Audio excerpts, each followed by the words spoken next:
কর্তৃপক্ষের আশ্বাসে ২.৫ ঘণ্টা পর কর্মবিরতি প্রত্যাহার করেছেন মেট্রো রেলের কর্মকর্তা-কর্মচারীরা। এমআরটি পুলিশ সদস্যের হাতে মেট্রো রেলের ৪ কর্মী শারীরিকভাবে লাঞ্ছিত হওয়ার প্রতিবাদে সকাল থেকে কর্মবিরতিতে যান তারা। ফলে সকাল থেকে মেট্রো রেল চলাচলের সৃষ্টি হয় নানা জটিলতা। রোববার বিকেলে এমআরটি পুলিশের কয়েকজন সদস্যের হাতে লাঞ্ছিত হওয়ার অভিযোগে কর্মবিরতিতে যাওয়ার সিদ্ধান্ত নেন মেট্রো রেলের মালিকানা প্রতিষ্ঠান ঢাকা ম্যাস ট্রানজিট কোম্পানি লিমিটেডের কর্মকর্তা-কর্মচারীরা। রাতে এক বিজ্ঞপ্তিতে ৬ দফা দাবি তুলে ধরেন তারা। অভিযুক্ত পুলিশ সদস্যকে বরখাস্ত এবং মেট্রো রেল সেবায় এমআরটি পুলিশ প্রত্যাহার করে নিজস্ব বাহিনী গড়ে তোলার দাবি জানান তারা। কর্মবিরতির মধ্যেই সোমবার ভোর থেকেই চলতে থাকে রেল, তবে বন্ধ ছিল টিকিট বিক্রি। ফলে একক যাত্রার টিকিটে যাত্রীরা পড়েন ভোগান্তিতে।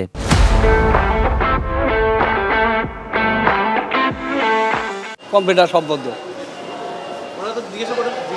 জিজ্ঞেস করলাম তো বলতে পারে না।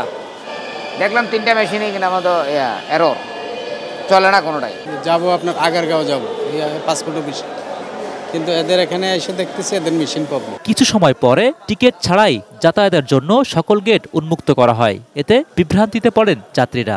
আমি শাহবাগ থেকে উঠলাম, তখন বলল ঈদ উপলক্ষে আজকে বোনাস দিচ্ছি।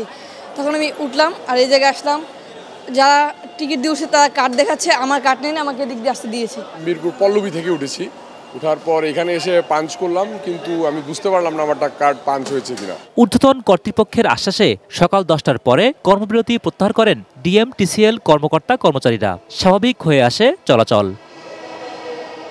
Zahid Hossain, ATN news, Dhaka.